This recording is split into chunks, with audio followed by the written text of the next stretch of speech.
Hi friends, and welcome to my video about planning your wedding on a budget. I'm Sam and I'm supposed to be getting married this fall.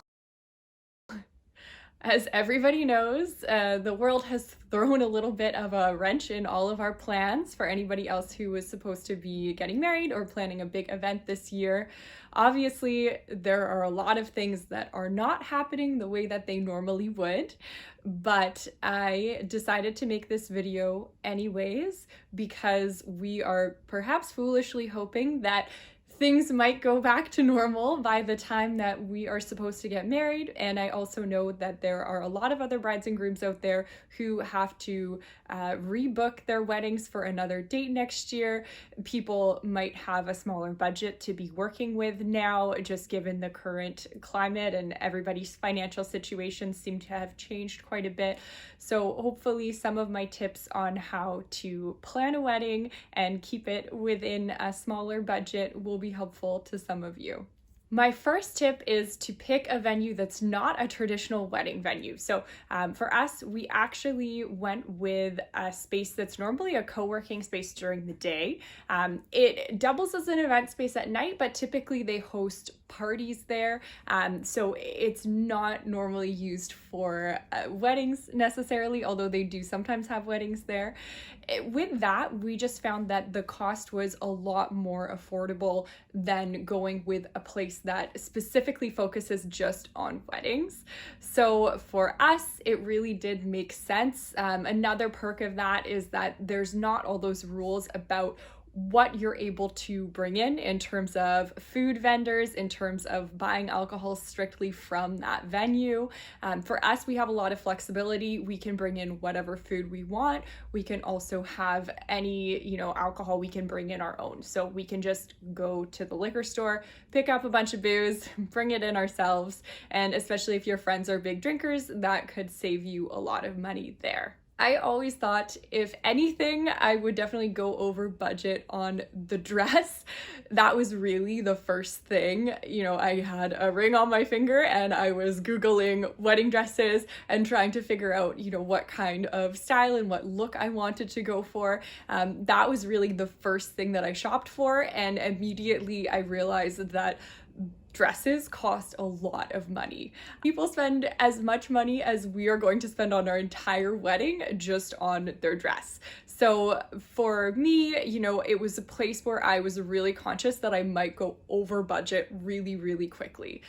In fact, I didn't even have a real budget for my dress. I just went out there, started looking, started shopping, but I knew that I wouldn't feel good about spending a ton of money on something that I was just going to wear for that one day. So what I ended up doing was actually looking for consignment stores and for stores that sold like sample dresses or dresses that people had donated, and I found two really great options. Neither of them were in Vancouver, Canada, where I live, but they were in Seattle, so it was close enough that I could drive down. My maid of honor and I went, and I ended up finding a dress at a store called Brides for a Cause that was only $400 Canadian.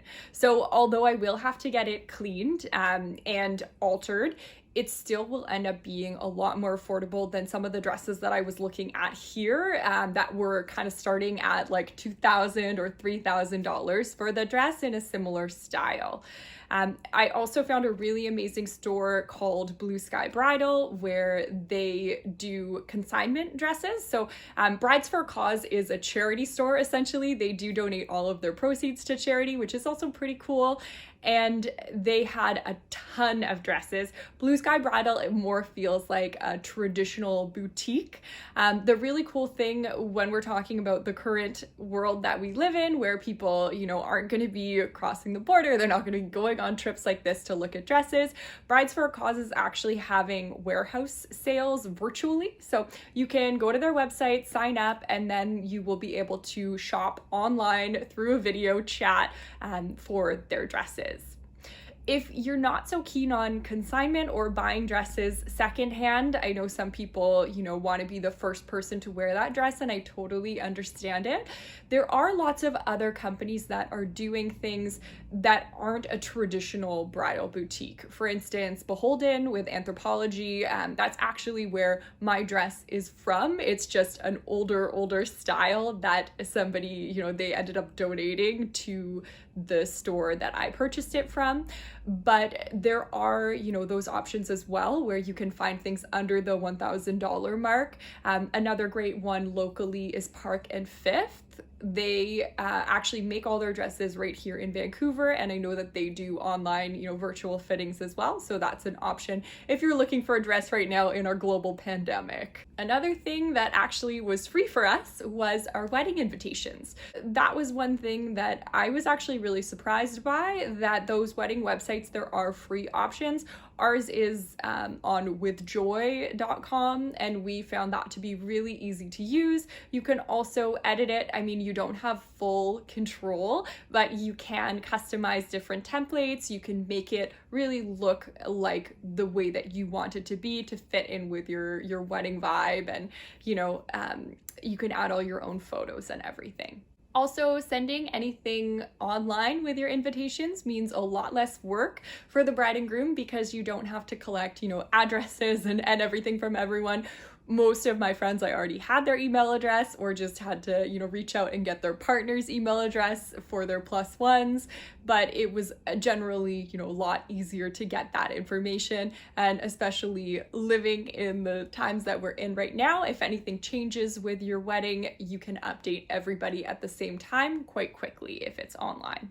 So I mentioned my maid of honor, but one of the other things that my partner and I decided on was that we were going to have, really small wedding parties. So we just have maid of honor and best man. We don't have anybody else in our bridal party.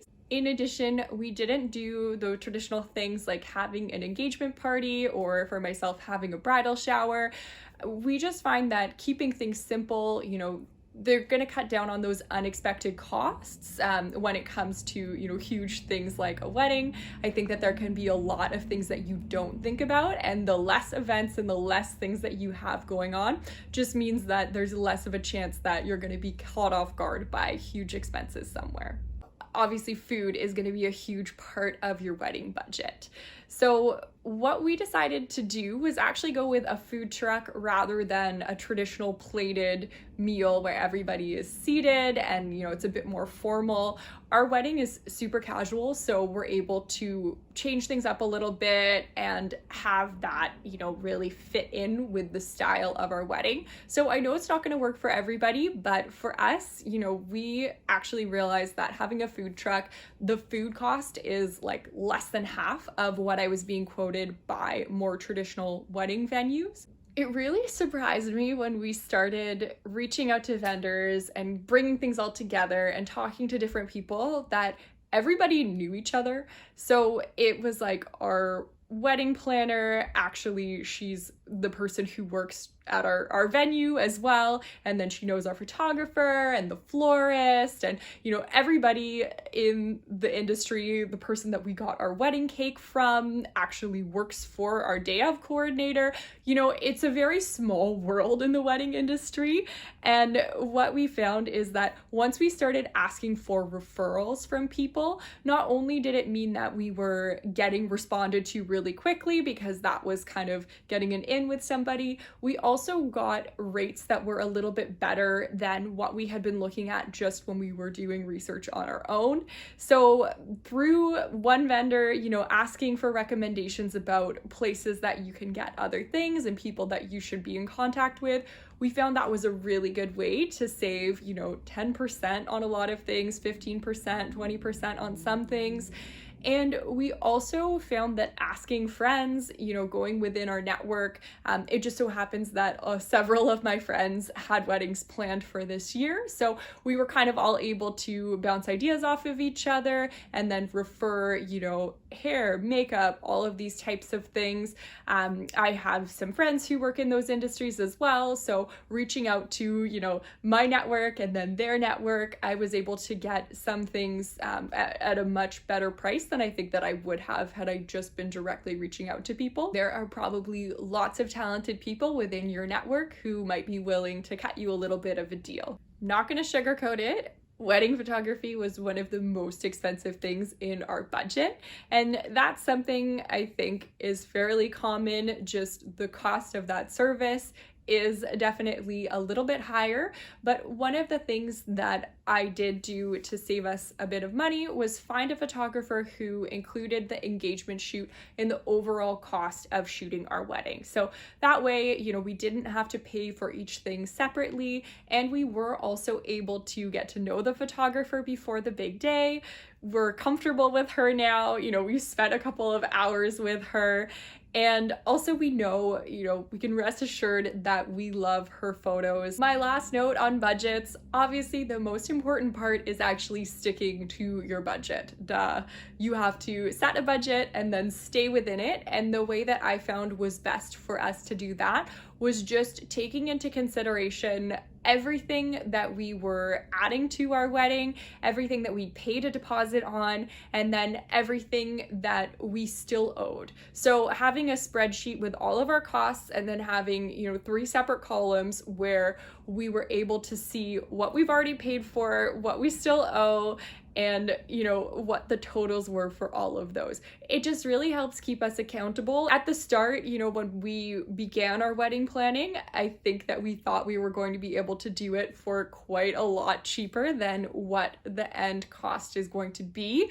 But once we sat down and we had kind of the big things out of the way, we were really able to, with that spreadsheet, picture, you know, this is actually a realistic cost that we can try and stay within. And then now having that number, it's a lot easier for us to see, you know, those expenses. And as we kind of update things, if they end up costing a little bit more or a little bit less than what we thought, it's just an easy way to stay on track. But you do have to update it. I hope that was helpful, getting to know a bit about how we saved some money while we're planning our own wedding. And, you know, please feel free, leave a comment if you have any questions. I will try and link everything that I've mentioned down below so that you can take a look. And again, just really sending out all of the love and positive thoughts for anybody else who is hoping to get married this year. It's going to be really interesting and it's kind of scary to see what will happen in the world, but, you know, hopefully,